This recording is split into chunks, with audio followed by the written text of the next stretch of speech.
ගොඩක් කට්ටිය මේවා ලී ගාද්දි කොහොමද මේකට ලොකු වෙලාවක් යනවනේ ඒකට මොකද්ද මේ කරන්නේ අපි මං කොහොමද වැඩ කරන්නේ කියලා සිද්ධ පැලට් මන්දිරේ අපි වැඩ කරන්නේ කොහොමද කියලා මම ඒකට තමයි මේ අද මේ වීඩියෝ එක දාන්නේ ඉතින් මම ඇත්තටම ලී ගන්න මේ මගේ මැෂින් එකක් තියෙන මැෂින් එකෙන් තමයි ගාන්නේ හැබැයි ගෑවට ලීයේ තියෙන අර හරි ෆිනිෂින් එක ගන්න නම් අපි දන්නා පැලල් ලීයක් ගත්තාම පැලල් ලීයේ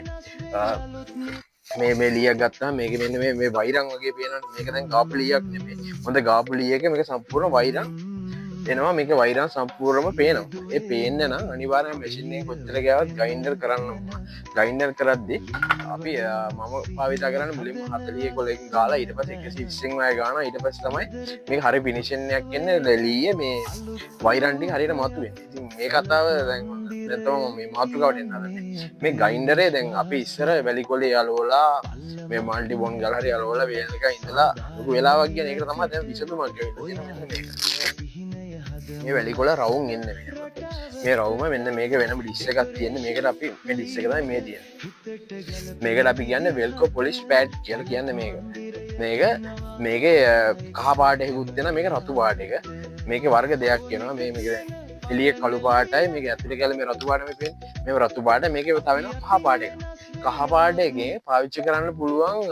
ප්‍රමාණය අඩුයි කියන්නේ කාලේ අඩුයි ඒක ගොඩක් රත් වෙද්දි මේ කෑල්ල ගැලවිලා යනවා මේ කෑල්ල ගැලවිලා ඉන වැලිකොලත් එක්ක විසික් වෙනවා මේක ඊට වඩා පාවිච්චි කරන්න පුළුවන් හැබැයි මේක මුදලින් කහ පාටේට වඩා ගාණ වැඩි හැබැයි ගාණ වැඩි වුණාට මේක ගොඩක් පාවිච්චි කරන්න පුළුවන් මම කියන්නේ මේක ගන්න කහ පාටේ ගන්නකොට මේක ගන්න එක අපිට සේෆ්ටි සහ ඒක වාසි මේ මිලින් වැඩි වුණත් මොකද දිග්ගල පාවිච්චි කරන්න පුළුවන් ඊට පස්සේ මේක තමයි මේ වැලිකොල රවුම් මේ රවුම් මේම ගාන්න තමයි එන්නේ මේකට අපි කියන්නේ සෑන්ඩින් පේපර් වැල්කෝ ඩිස් කියලා මේ තියෙන්නේ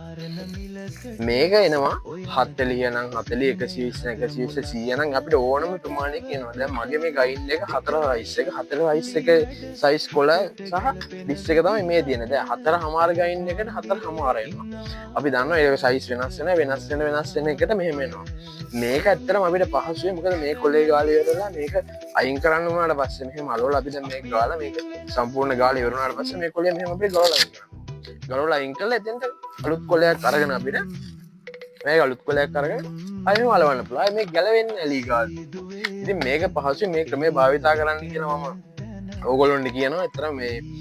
නැත්තම් වැලි කොලයක් අපි දන්නවා අරගෙන මල්ටි බොන්ඩ් එකක ඒක ලොකු කාලයක් යන කාලයක් යන්නේ නැතුව වැඩ පහසු කරා ගන්න පුළුවන් ක්‍රමයක් තමයි මේක. ඉතින් මේ වගේ තවත් ඕගොල්ලෝ නොදන්න දෙයක් තියෙනවා නම් අනිවාර්යයෙන්ම කමෙන්ට් එකක් දාන්න මම දන්න දෙයක් අනිවාර්යයෙන්ම කියලා දෙනවා. ඉතින් ඉදිරියේදී තවත් වීඩියෝ බලාපොරොත්තු වෙන්න. අපි පේජ් එක ලයික් කරලා නැත්නම් ලයික් එකක් දාන්න. එහෙනම් සියලු දෙනාටම ජය වේවා.